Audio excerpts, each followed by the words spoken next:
এবার ছিল ওখানে আর ওর কাছাকাছি একটু আগে সরে গেছে ওখান থেকে আর ওটা পড়েছে। মোটামুটি কত কিলো ওইটা যেটা কত কিলো ওইটা যে 5 কিলো মিনিমাম ওইটা যেটা অত দূর ছিটকে পড়েছে ওটা গিয়ে। Hello friends, welcome to my another new blogs. আমার জমিতে আজকে ধান ঝাড়া হবে, মানে ধান কেটে বেঁধে রাখা আছে এবং জড়ো করে রাখা আছে, তো সেগুলো খ্যাসার মেশিনে ঝাড়া হবে। তার জন্য আমরা ওয়েট করছি। তার আগে আমরা পেঁয়াজের বীজতলায় আজকে জল দেওয়ার ডেট আছে, সেই জলটা দিয়ে নেব। তারপর মেশিনের জন্য ওয়েট করব, দেখি কখন আসে। 2টোর সময় কথা বলেছে, এখন বাজে আপনার 10টা। তো পেঁয়াজের বীজতলায় জলটা দিয়ে নিই, তারপরে খ্যাসার মেশিনে ধানটা ঝাড়বো। আর পাশাপাশি জমিতেও দেখতে পাচ্ছেন ধান জড়ো করছে এরা, যেগুলো খ্যাসার মেশিনে ঝাড়া হবে। এই জমিগুলো সমস্ত জমি ঝাড়া হবে আজকে।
বন্ধু, খ্যাসার মেশিন তো এখনও মাঠে আসেনি, তাই আমরা পেঁয়াজের বীজতলায় জল দিতে এসেছি। পেঁয়াজের বীজতলার পাশাপাশি একটুখানি আলু চাষ আছে, দেখুন কাকা আলু চাষ করেছে, এবং কিছুটা রসুন আছে।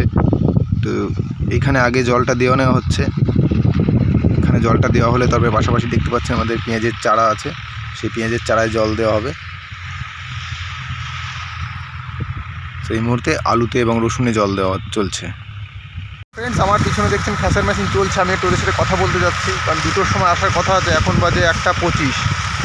তো একটু ফাইনালি আরেকবার কথা বলে নিই যে এই জমিটা যেটা হচ্ছে সেটা হওয়ার পর আমার জমিতে যাবে নাকি আবার অন্য জমিতে যাবে।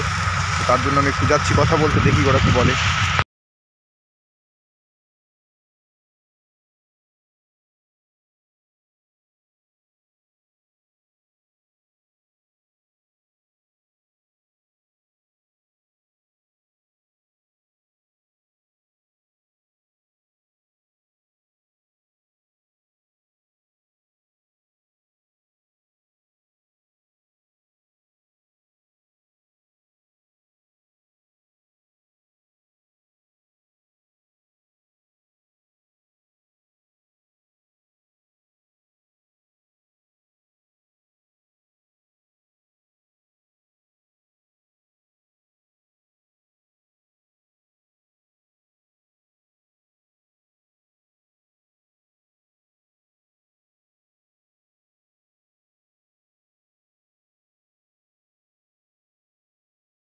সো ফ্রেন্ড, দেখতে পাচ্ছেন এখন আসছে খ্যাসার মেশিন।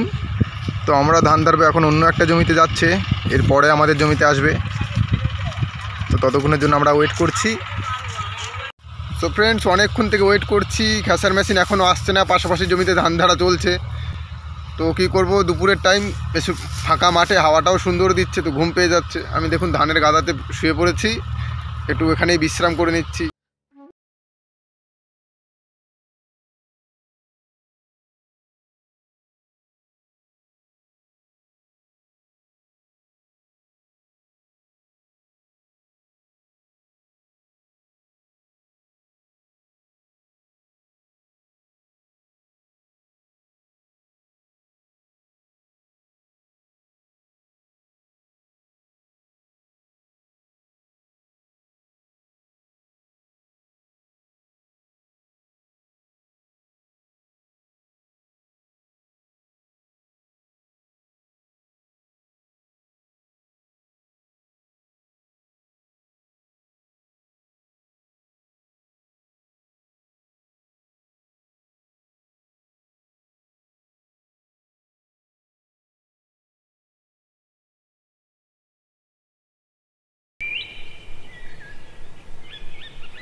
ফ্রেন্ডস এখন বাজে 4:42, এখনও আমার জমিতে খেসার এসে পৌঁছালো না, এখনও বসে আছি। আপনাকে দেখাচ্ছি কোন জমিটায় হচ্ছে। আমার পাশের জমিটাতে এখনও হচ্ছে ধান ঝাড়া। কিছু বলার নেই, সূর্য ডুবে গেল, এখনও মাঠে বসে আছি, এখনও স্নান করতে পারিনি। আমার ঠিক পাশের জমিটাতেই ধান ঝাড়ার কাজ চলছে।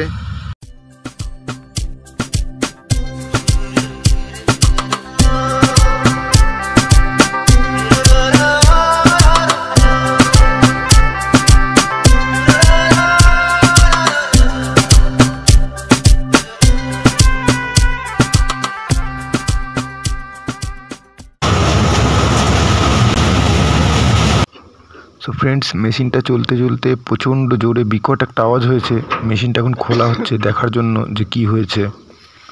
পাশাপাশি জমি থেকেও চাষিরা সব চলে এসেছে, এত প্রচণ্ড পরিমাণে আওয়াজটা হয়েছে। অনেকটা দুমড়ে গেছে, ওখানটায় পুরো লোহাটা ভাঁজ হয়ে গিয়ে ভিতরে ঢুকে গেছে। দেখো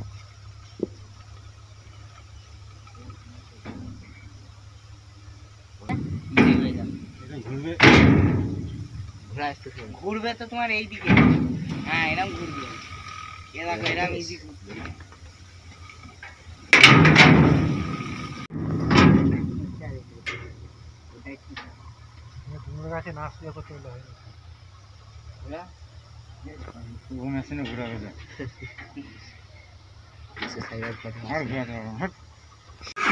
অত বড় লোহার পাতিটা ভেঙে বেরিয়ে গেল।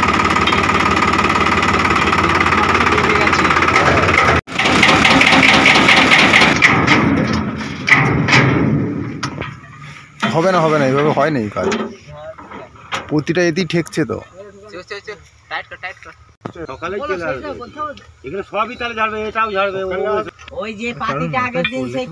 আরে ওখানে ওই ড্রাইভার ছিল ওখানে, আর ওর কাছাকাছি একটু আগে সরে গেছে ওখান থেকে, আর ওটা পড়েছে। মোটামুটি কত কিলো ওইটা? কত কিলো ওইটাতে? 5 কিলো মিনিমাম। ওইটা যেটা অত দূর ছিটকে পড়েছে ওটা গিয়ে।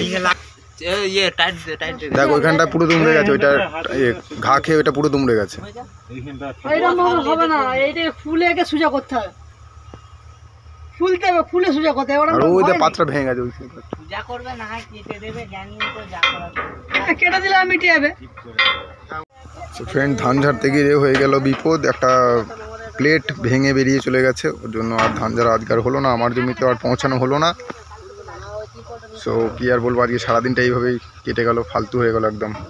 এখন বাড়ি ফিরে যেতে হবে, গিয়ে চান করতে হবে। দেখতেই পাচ্ছেন অন্ধকার হয়ে গেছে, গাড়ি এখন যাচ্ছে ফিরে, আমি এখন যাব বাড়ি। সারাদিনটা গেল বেকার, আমার কিছু বলার নেই।